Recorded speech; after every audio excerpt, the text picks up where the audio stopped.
Welcome to USA Global TV and Radio, where our mission is to provide education, entertainment, hope, and inspiration.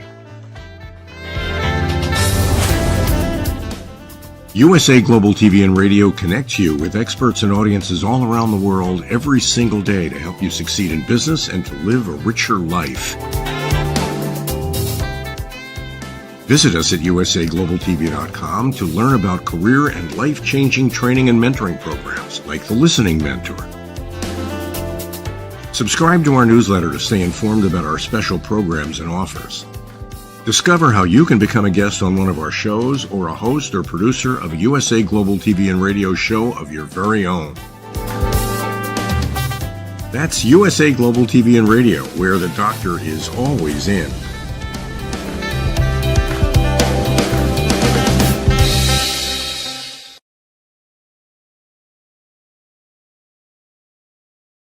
Hello, everyone, and a huge warm welcome wherever you are joining us in the world. This is USA Global TV and Radio, where we provide world-class education, inspiration, and hope. I'm Dr. JACALYN KERBECK, and our show today is The Power of Etiquette and Manners, brought to you by the British School of Excellence and Mr. Philip Sykes. Today, we're going to be talking about world etiquette.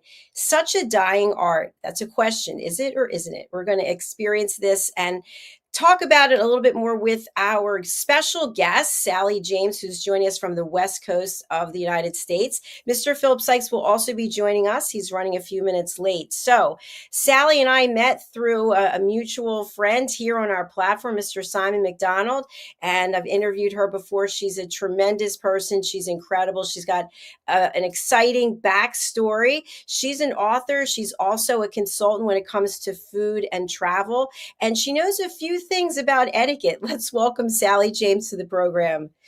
Hi, Sally. Hi, JACALYN. Thank you very much for having me. It's a pleasure to see you.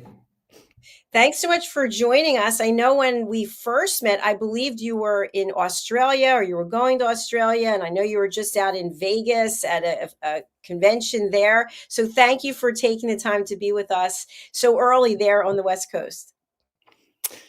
Yes, well, it's a pleasure to be with you. And, I think, etiquette covers so many different aspects. And, me being more heavily involved in the food and restaurant aspect, I mean, it's evolving so quickly, it's hard to really keep up with it and not be judgmental and go, oh my God, how could you do that? Kind of attitude. So Well, Sally, you have a tremendous amount of experience. You are an expert in so many areas when it comes to food, to travel, to restaurants. You have written so much. You've put so much out in the world. I know myself, I love watching reality TV, and I especially like watching cooking shows and competitions, and you get to see what goes on behind the scenes. And I don't know that there's a lot of etiquette and manners in some cases from what they're actually filming. But where did you find and when did you find your passion for food?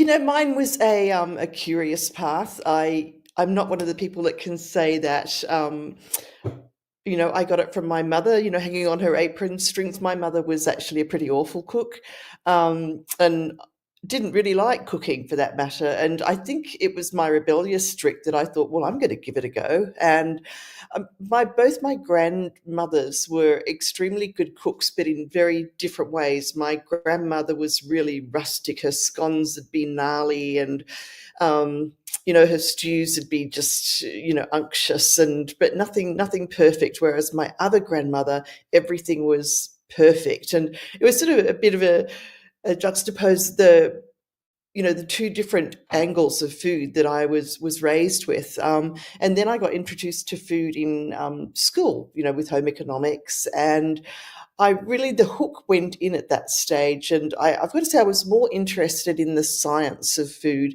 than, making perfect cakes and that kind of thing. I just loved to see the way food interacted. I loved playing with flavors. And so, I made the bold decision as a 16-year-old and decided, I don't want to finish school. I'm just going to specialize in cooking. So I put myself through cooking school and the rest is history. Thank you so much for sharing that. It's fascinating the path that you took and where you are today. And you are an international food and wine spokesperson. And something that I really want to touch on is it can be very confusing for the layperson when we think about the pleasure, the enjoyment of food and beverage versus longevity and fasting and all these other things. And I know that you have expertise in nutrition as well. And you're not just an advocate for piling on the butter and the oil and all these other things. So how do you balance that between what is nutritiously valuable and what we should do for our longevity versus what we want? I know it's a difficult one. I worked for 10 years for the National Heart Foundation in Australia, and my goal was really that to empower everyone that had had a heart attack or had risk factors, that I was going to empower them to get up every morning and know they were going to enjoy everything they eat. So I just wanted people to be able to eat the foods they liked, but eat them in the right balance. Because I think once we start denying ourselves the food we love, then food loses interest, and then we're not happy because we're not eating the food we like, and then we end up going back to our old ways. So I think the best thing to do is to really just find that balance of having less of certain things. Like if you're a really big, you like your huge steaks, have smaller and have more plant-based foods. I think this is definitely a place for butter and sugar in the diet, but does it need to be half an inch thick on the bread or just a thin slaver? I mean, if you look at some of the healthiest populations in the world, they're eating butter and baguettes, and gluten-free isn't such a big thing, but we all have to monitor how our bodies react. But for me, it's all about balance and being active. I think it's really important, if you work behind a computer all day, to take the time to get up and go for a walk around the room at the very least, or take a half-hour break and do something active. There's so many different factors that come into it. Absolutely. And I'm the kind of person that, and I've done this, I'm embarrassed to say, but I would actually eat chocolate chip cookies when I was sitting on my spin bike. So I would spin for another hour. So I was eating the cookies, which is also not the best way to actually manage what we're eating. So I know that you've been a contributing editor in the seafood industry as well. And I think that's where you and Simon McDonald were together in Boston at the Seafood Festival. Is that correct? That is, and it's coming up just around the corner too. Will you be attending as well? I'll be for the first time ever, I'll actually be just attending the show, which I'm so excited about, because usually, when I met Simon, I was doing the PR, sort of the face person of Seafood from Scotland with my Australian accent. It was in America. So that was curious. Beautiful. But, so, and then last year Australia had a big expo, and I was the chef for for the Australian pavilion, which was a real treat, showing off my country's marvellous seafood. But this year, I'm just going to be going as a guest, and I'll have some caviar under my arm because I do represent a wonderful hand-milked, sustainable caviar out of Australia, Yarra Valley caviar. So I will be talking to people as I walk around the floor about that beautiful product. That is definitely a beautiful product. We're going to talk a little bit more about it. Let us welcome to the show Mr. Philip Sykes, who is joining us from the UK. Hello, sir. Don't you look dapper?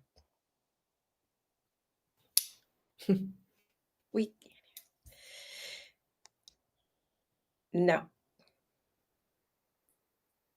Okay.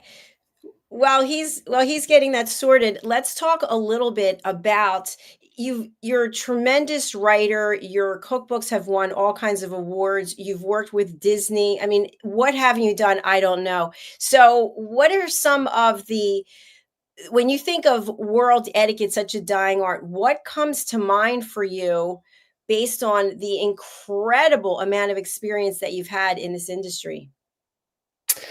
It's probably the first time that I sort of had to stand back and say, oh, wow, this is a different world we live in, was when I was at a beautiful restaurant in San Francisco. I think it was Bruce. And this is the kind of place where, 20 years ago, people would always get dressed up to go out to dinner at a place like this. It's a way of showing respect to the chef and to the servers. And, well, that's what, I was raised with. And there was a table there of millennials, I guess. That was the age group. And they were all just in jeans and whatever. And then they lifted their baby up onto the table, and the baby just walked up and down the table. And I'm sort of looking, going, oh, I mean, I didn't want to say, gee, that's because, the restaurant didn't say anything. And I thought, wow, it's, people just have a different level of what is acceptable and what isn't in restaurants now. And, you mentioned Disney, and, you go to some of the really beautiful restaurants in Disney, and, people have just come straight from the park. I mean, I'm rushing home to have a shower and get something nice. I'll put a bit of makeup on, and I still haven't got to the point where I can just roll up in my sweats and go out for a meal. It's not there yet, but it seems that that's becoming more the norm than not. Here. I agree with you. Let's see. Philip, are you connected? I'm back again. Yes, Sorry. Hey. Sally, it's Hello. fun to see you face to face rather than just through communicating on LinkedIn. How are you? I'm well, thank you. It's nice to connect with you too. Lovely to see you. Hello, Dr. JACALYN. Hello. So a follow-up comment that I have to the point you made, Sally, I was brought up that when you went out to dinner, it was an event. And I shared this with Philip. My dad would say to the server, we're dining. Okay, we're going to be here for the duration. So we'll let you know when we're ready. And you'd be dressed a certain way. And it was really a way to come together, but to also celebrate food and celebrate the effort to earn the money to purchase the food and then celebrate the chef. And yet I feel the younger generations, from what I've been told, it's basically, well, we're going to show up any way we want because we have the money to pay for it. And that's just the bottom line. So a complete dichotomy. Yeah, I would agree. And I think, I think people are, I hate to use the word entitled, but I think a lot of younger people these days, it is all about, what you can do for me in a restaurant setting. And, I know many servers that, I help out at a restaurant every now and again. And, it can be very frustrating for them because, there's very little respect shown for the server and for the chef as, there once was. So. Absolutely. Philip, would you like to weigh in on this?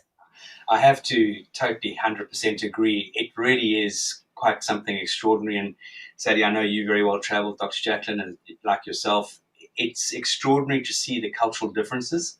I've just been in a country recently where the waitering team they're there to serve, and that's it. There's no real dialogue, there's no connection, there's no real interaction. You're serving me, I'm sitting, I'm paying, and that's it. And I know how much value one gets when you really make an effort to connect with the people that are looking after you. You introduce yourself, you talk to them with beautiful respect and appreciation, compliment, and it just makes the whole experience so much more dynamic. And there's a wonderful, Dr. JACALYN, if we have a chance to show a video, there's a wonderful video of a gentleman talking about how Henry Ford used to choose his candidates. And that was in a restaurant. And he looked at all the different dynamics that were involved at the candidates and how they behaved and how they sort of incorporated and interconnected with people. It was really fascinating. Yeah, so a question I have for the two of you, does it matter in terms of the experience if you're dining at McDonald's or if you're dining at a five-star Michelin restaurant? I mean, what is the difference in experience? Because to some person or persons, McDonald's might be something that they worked all week that they could afford, and this is their big family outing. You've got to treat people. We're all human beings. It doesn't matter what color skin you've got, what you look like. It's H2H. It's human to human, and that is the only thing it is. It's not well, you're a server and I'm a CEO, or you're this and I'm that. Forget that. We are humans, and we need to respect one another and be kind toward one another and be grateful and thankful and appreciative toward one another.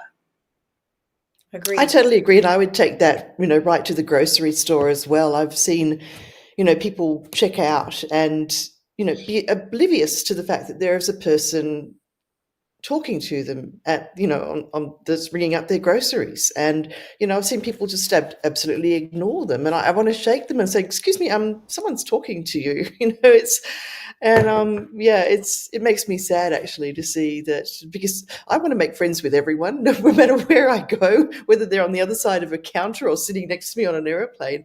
I find it very hard not to want to connect with that person.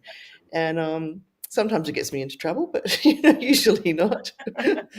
Well, I think as an extension of what you're saying, Sally, is also the fact, even if you're online in New York, you're online. I guess in Florida, you're in line paying for your groceries, and you're on the phone. You're on the phone while you're interacting with this person. I don't know. I just feel that that's really rude. I agree. Yeah, 100%. Dr. JACALYN, may I share this video, because I think it's really poignant on what we're talking about. Sure, if you have it, yes, please go ahead. I do. I'd love to share the video with you all right now. And here we go. So it's coming up now. Can you see it? Yeah, let's take a look at it. Henry Ford, the founder of Ford Motor Company, once took two candidates for dinner. They were both graduates of the same university. They had the same GPA, grade point average. They were both geniuses. They finished the dinner. They walked out of the restaurant. And as soon as they walked out, Ford said to the one, "You're hired." And he said to the other one, "We won't be proceeding together. Thank you very much for a lovely dinner." And the young guy summoned the courage and said, "Mr. Ford, can I ask you something, sir? We never spoke about engineering. We never spoke about cars. We never spoke about the university. We only spoke about general things. Why are you hiring my friend and not myself?" And Mr. Ford said, "For two reasons. The first one is that your friend tried his steak and then he put salt. You put salt and then you tried your steak. I like people who try things before they make changes. And the second and most important reason of them all, your friend was polite with all the waiters, saying thank you and please. They were invisible for you, all the waiters. You only were polite when you were addressing me." So a great leader, somebody you want to impact your organization, doesn't have to see hierarchy. He has to see human beings. Wow, that's powerful. Brilliant. Brilliant. Thanks for sharing that. Yeah, and just as Sally was saying, wherever we go in the world, connect with people, engage, greet them, pay them a beautiful compliment, make them feel elevated somehow, because A, we don't know what people are going through. B, it's a normal, natural thing to do, in my opinion. And C, you never know how you could absolutely give someone an amazing boost and help them get through that day. So whoever we connect with, engage with, as far as I'm concerned, greet people with a smile and give them a little bit of eye contact. If something comes from it, great. If something doesn't, you've done what is so simple. All you've done is act in such a kind and giving that smile. A smile costs zero. Absolutely. I absolutely agree. I remember one day I'd had a absolutely terrible experience, and I arrived in Denver, and I got the train into the city, and I was just walking, and I don't really know how I looked, but I'm sure I wasn't looking too chipper. But I just looked up, and this person looked right into my eyes and gave me this huge grin, and I can't tell you what that did for me. It just gave me such a lift that it made me lift myself up, put my head high, and think, well, no, I'm going to do that for someone else. And so I found myself smiling at everyone, no matter what I'd been through. And, it's so right. You don't know what the next person, what kind of day they had. And just to give them a smile is so important. Absolutely. I agree with both of you. So I want to talk a little bit about something I alluded to in the beginning. Phil, before you were here, I mentioned that I like to watch reality TV and I love to watch cooking shows. It's a big thing for me. I like the competitions. And what you see time and time again is the back of the house. People are, again, it's a television show, right? But apparently it's supposed to be actual and live.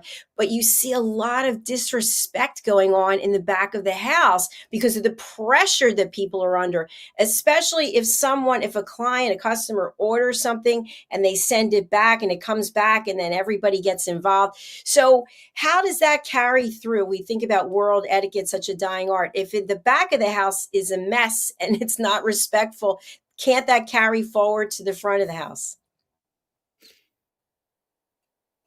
Well, Sally, I'm going to go to absolutely. you. Yeah. I mean, absolutely. I mean, kitchens are not a relaxing place to work in at the best of times. The chef has certain expectations as to how that dish goes out, and it's the chef, owner, executive chef, or whatever. Their name is on every single plate that goes out, and so if you let them down, you generally do hear about it, and there is that stress that all the other people working to put that one plate out into the restaurant, and to get that exactly how the chef wants it. It does put you under pressure, and all kinds of things happen. You have a table of 10 that suddenly turns up without anyone knowing, and it's a little boiler back there. But I think that goes to show a skilled front of the house person, because you can have all that going on back there, but as long as your server can be smooth and relaxed as much as possible and be pleasant, amid some crises that might come up, I think that's what shows a true skilled front of the house person. Absolutely. Philip? Yeah, absolutely. And I think that's in any industry. Things go wrong, or we find things challenging, or for example, Dr. JACALYN, you and I have done many shows, and there's a technical issue. We could get flustered. We could throw our toys out the cot, or we could choose to just slow down and handle it and put it into sort of hopefully a process. And Sally, my background is very similar in that respect, in hotels, hospitality. I had an award-winning restaurant back in South Africa in the early 90s. And trust me, there were nights when chefs, prima donnas, walked out the back door and I told them never to come back again because of their attitude. And you've got to hunker down as a team. You've got to bring the team together. But it is, as they say, if you can't stand the heat in the kitchen, you must understand that you've got to move, because it's a heated, very high pressurized environment. And not only if you're just a top end restaurant, generally within reason, and I think generally anyone who goes into the catering chefing industry are generally hopefully fairly proud people. So as Sally said, what they put on that plate, it's got their signature on it. On the other side of the coin, what I would love people to understand and realize is, when we do go dine out and you are served a beautiful plate of food, one, as a customer, as a person who is at that restaurant, must understand the love and TLC that goes into that. This is art, and every single thing's gone into that. So if it's not to your liking, or not to your taste, or it's not quite right, don't throw your toys out the cot and say that was terrible, that was awful. Let's bring the whole thing together by having a quiet chat to the maitre d' and saying, look, we come to your restaurant regularly, we love the food. However, on this occasion, we feel that it just wasn't on point, and we just wanted to give you that feedback. That is going to be received so much better than a person who's coming in with guns blazing and throwing their toys out the cot. Yes, excellent points. And I feel like, and Sally, you can address this better, but I feel that chefs today have to deal with so much food allergies, for example, right? And also, I like this entree, but I want to take off this and I want to add this. And meanwhile, they only have they're prepared for certain meals, right? They purchase the food that's required for certain meals. So, Sally, how does a chef deal with all of that? And at the same time make the customer happy but not go out of business? Well, I think that does, in many regards, depend on the chef. There are some chefs that I will not change anything. That's the sauce that I put with this dish. It's not going to go with that dish. Yet there are others that are a little more lenient, that are willing to, change out the accompaniments or leave things off. But, I think doing that kind of thing as a customer, you have to consider that the chef has created that dish for a reason, because he believes all those components go together. But the whole allergy thing is another point. And what I would really like to put into people's minds is to be truly respectful to a restaurant, to a chef, and to your experience, is to give some advance notice. Don't just turn up, sit down and say, oh, I'm vegan and I don't eat gluten, because then a chef is scrambling and trying to think. Whereas if you've given them, when you put the booking in, say one of our guests, can't eat this or that, the chef has time to prepare for that and give you the best experience, not just, be forced into a situation where they're sending something out that's less than what they would like. Yes, excellent points. I know for most of my life, I've had I don't want to label it, but an unusual allergy, which is airborne shellfish. So if they're literally walking by with a plate of shrimp, my throat will close off. And so I stopped going out to eat for a long time. In fact, I've only been out once in the last 9 months, I think, and twice in the last 9 months. But anyway, my point is that every time I would go to a restaurant, a chef would come out and have to speak with me and say, I understand you have a shellfish. And I always felt so badly, because then they're trying to figure it out. So then I just stopped going out, because I thought it puts them in a bad position as well as me and the other people who are dining. And I know people have peanut allergies. There's all kinds of allergies people have, and everything's changed now in terms of we can't just go specifically with what's on the menu at some point.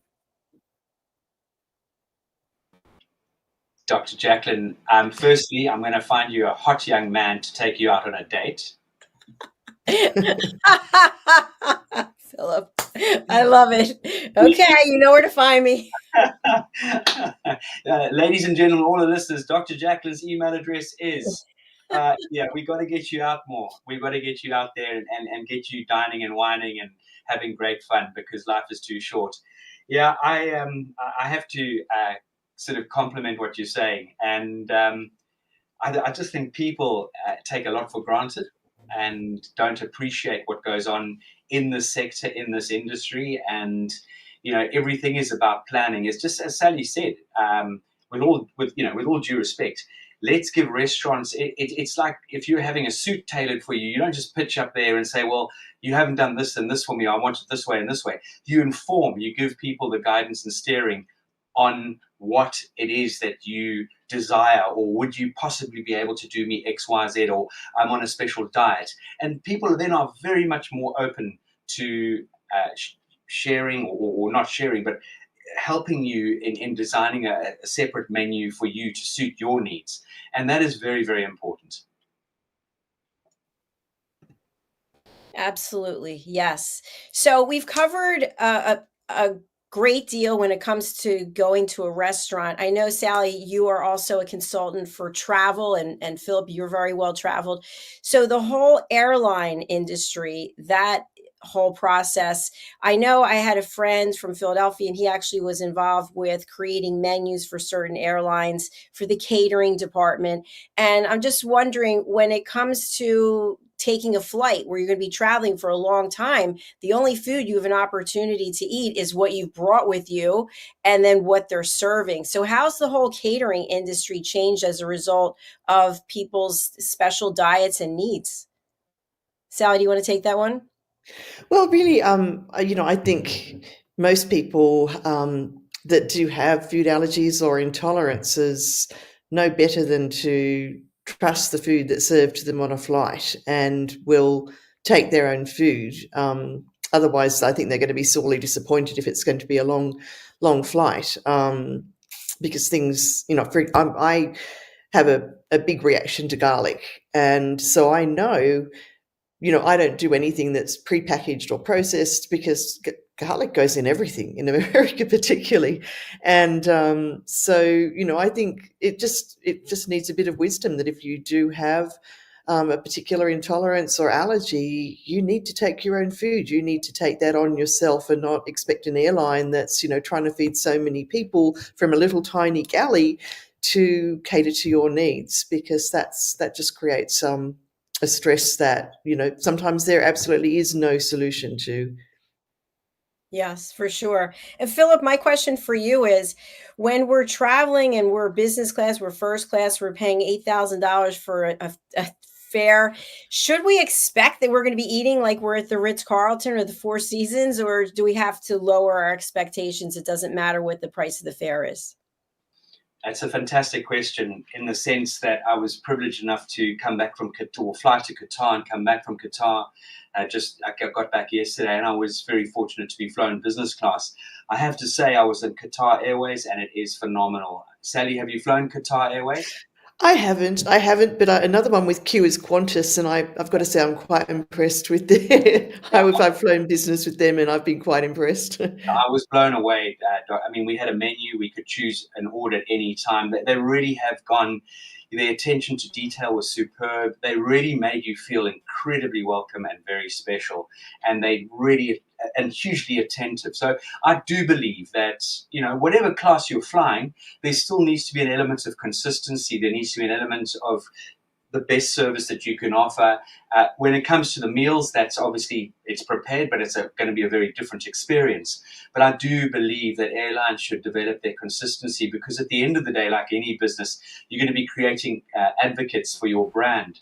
And actually, I had a thought, where was it? On the plane yesterday, I said, imagine if people in economy class could have a similar sort of experience. How much more would it really cost the airline, and how much more marketing and development do they get through the human sort of voice when those passengers leave that airline? And I just feel that sometimes in certain scenarios that certain airlines could elevate themselves to another level.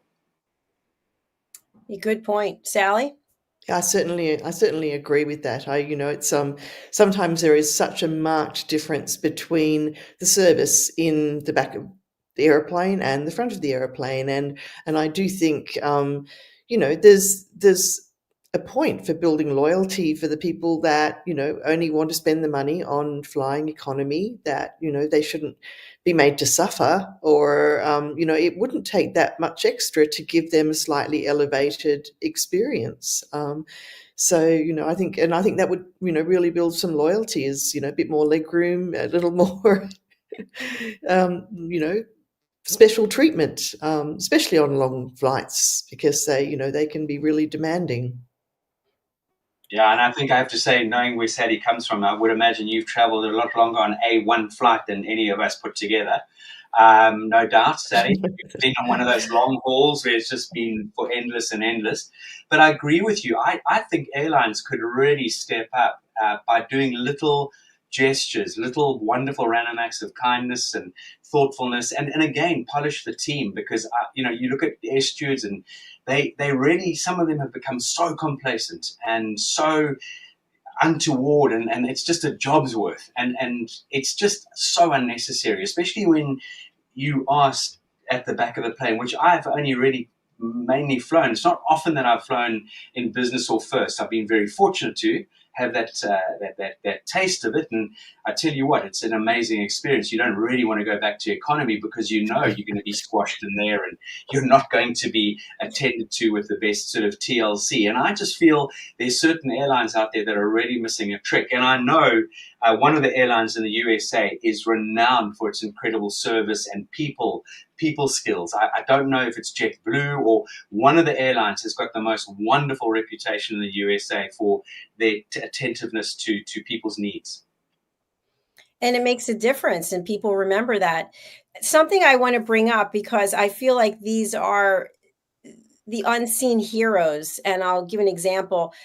I have the opportunity to drive the back roads of the state of New Jersey, which is the Garden State, and you can't help but notice all the acres of farming that's going on, and livestock. And you look at the houses where the farmer and the farmer's family live, and you see the amount of work and the dedication and what goes on behind the scenes. It's like the back of the house of the food industry. Or the fishermen, they're going out there in all kinds of weather in the middle of the night, not glamorous on either end. And by the time the food comes to the table, or whatever way that we consume it, whether we're purchasing or we're at a restaurant, I don't know that we remember where the origins came from, and what the people in the fields, the people on the ships, what they're doing to get us the food that we consume so easily on a regular basis. Yeah, I think that's a really good point, and one that I applaud the chefs that are really putting the effort into letting people know where their particular product came from, even sometimes putting the fisherman's name or the boat's name, or I think that's happening a lot more these days, and I think it's a wonderful effort. I mean, a lot of people are really doing what they can to help tell that back of the scenes story. I know when I had my show called Slow Living Radio, that was my mission in that show. There's a wonderful, if you're interested in seafood, there's a wonderful podcast called Fish Tales, where John Sussman, who's one of the icons in the seafood world in Australia, he tells the stories of the people involved, right from fishing to shucking oysters to getting the fish to the market. And it really gives you a sense, and it allows you to appreciate what's on your plate a little more. Or when you reach for that bottle of olive oil or wine off the shelf in the table, when you know the story, it gives you so much greater enjoyment of the product and appreciation of what's gone into it, which, where the days are gone, unfortunately, where, it's a small community and, next door they're growing the corn and, you're making the butter and someone else, and you've got that whole community. I mean, sadly, that's gone, and you go to the butcher and the baker. But so I think, encouraging people to be more aware of that is a fantastic step. Absolutely. And I think that's where the advent of farm to table, that whole concept came from, probably. Philip? Absolutely. Farm to table. But what's scary, and by the way, that was Southwestern, the airline that I was thinking of, that have this carte blanche on customer. They empower their staff to make a difference in their guests' lives. Going back to what Sally was saying, it's actually quite scary, because schools are having to educate children to show them where that vegetable and where the fruit comes from. It doesn't just pitch up on your plate. They're having to educate, and people don't actually realize the time, energy, effort, the long days, the early mornings that go into production, and not obviously only in food production, but in what we are so accustomed to, just taking off the shelf or going to a restaurant and having served, or whatever, or going on the internet now and ordering something, and boom, it just arrives. And it is fundamental that we understand the journey behind everything. We understand the time, the energy, the effort, the passion for many people that have put something together for us to appreciate. It takes a village for sure. So, well, this has really been a fascinating show. Sally, what have we not asked you about today that you'd like to chat about?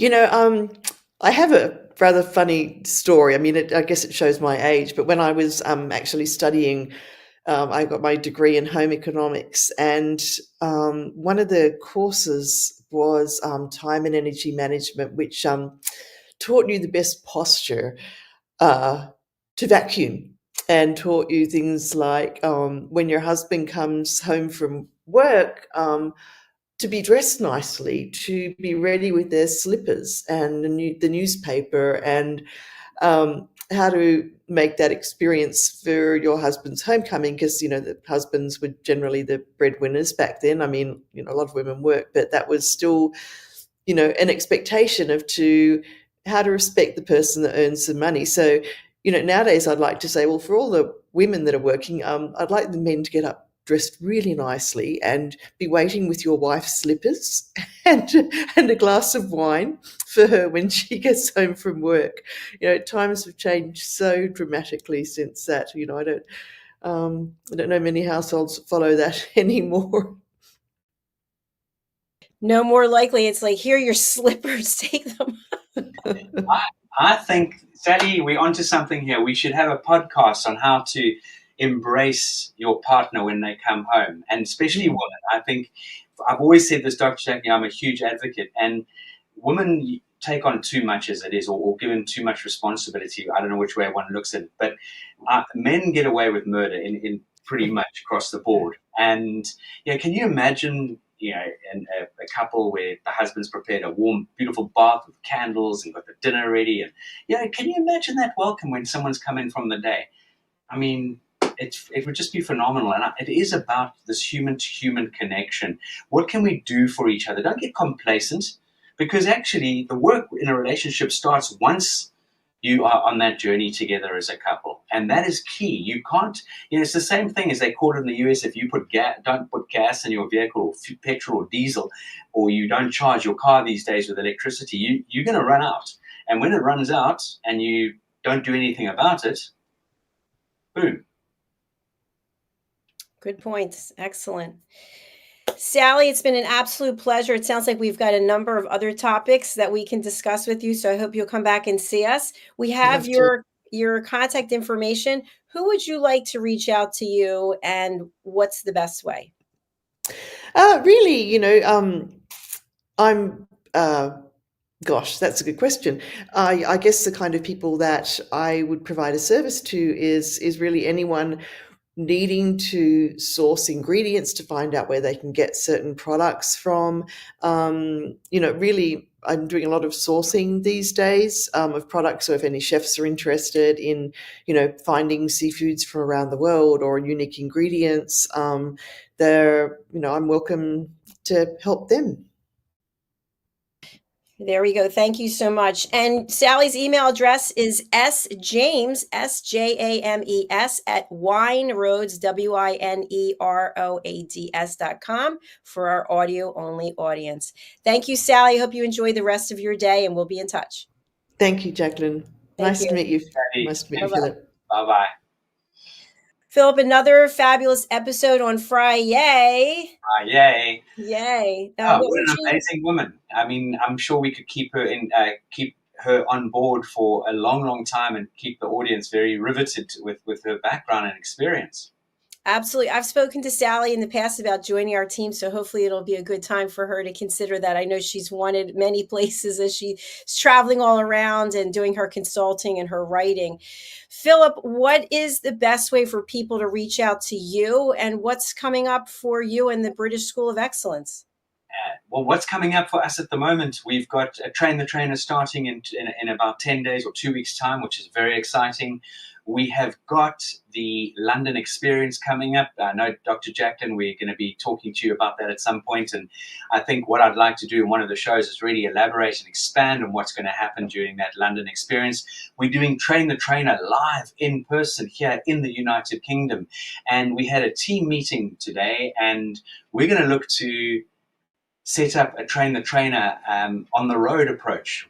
So possibly maybe later this year or into the new year, we would love to run a Train the Trainer out of the US and then maybe go to another country and run these on a sort of a regular sort of basis. So that's something in the pipeline. There are huge amount of courses being launched on our e-learning platform, and those are really amazing, well-filmed courses. They inform you with a huge amount of material. They're quizzes, they're certificates at the end of the courses, and they are very low barrier to entry value-wise. So lots happening with the British School of Excellence. Things are bubbling in the background. We've just launched the British School of Excellence in Qatar, and when I say just launched, I've just spent 5 days over there working with the team, and the official launch will be coming up in May 2024. And that's a really wonderful and exciting place to be. It's a fascinating country, fascinating people, a very interesting and a very clean and organized country. So it was a pleasure to be there.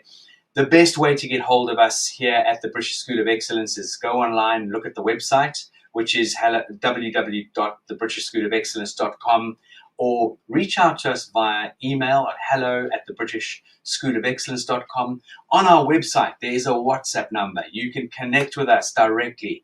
You can speak to us directly. So wherever you are in the world, if you want to connect with us, there are many ways to do so. Look at all our social channels. Those you can catch and get onto the social channels through our website. Absolutely brilliant. Thank you so much, Philip. And for those who have their mobile device, they can just hold up their camera to contact Philip, and all the information is there. Thank you for joining us again. I look forward to chatting you with my friend. Congratulations on everything that's going on. It's very exciting, and I'm really happy for you. Have a great weekend, Dr. JACALYN. You do the same. Thanks. And thank you to everybody who is watching us on the live or the replay. We really do appreciate you. If you have a story, if you have something that you would like to share, we'd love to hear from you. How do you get in touch with us? You can go to our website, which is usaglobaltv.com, and you can book your session there. Thank you again for being here. We look forward to seeing you again later today. Bye for now.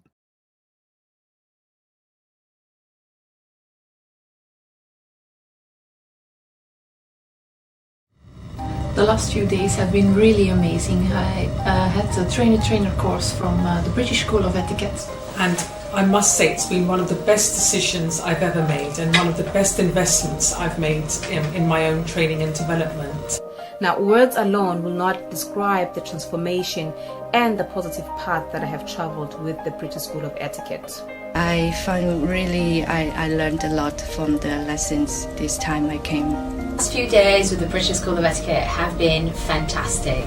And what I've learned now is really beyond my expectations.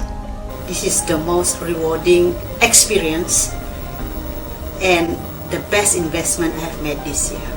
It was just great. I learned so much, and when I go back to Belgium I will incorporate a lot of it into my day-to-day life and business. It's been absolutely wonderful for the whole week that we were here. I feel transformed, and I feel like blowing a trumpet and tell people, come and do this school. This class is the best. This is the best school ever.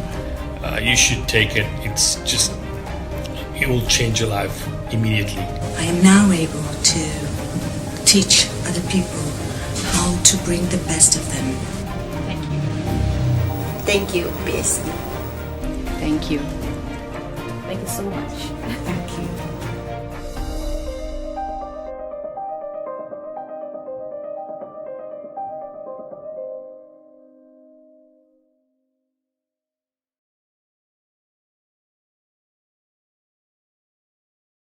Fostering better personal and professional relationships. Module 8, Mastery in Dining Etiquette. Building your confidence to perfect the subtleties of dining with finesse, enhancing your social savviness at any table. Step into the Polished Professional program where poise, elegance, and excellence aren't just taught, they're instilled for life. Join us to redefine your potential and polish your professional edge. To learn more, go to thebritishschoolofexcellence.com. The British School of Excellence are investors in people. Let us invest in you.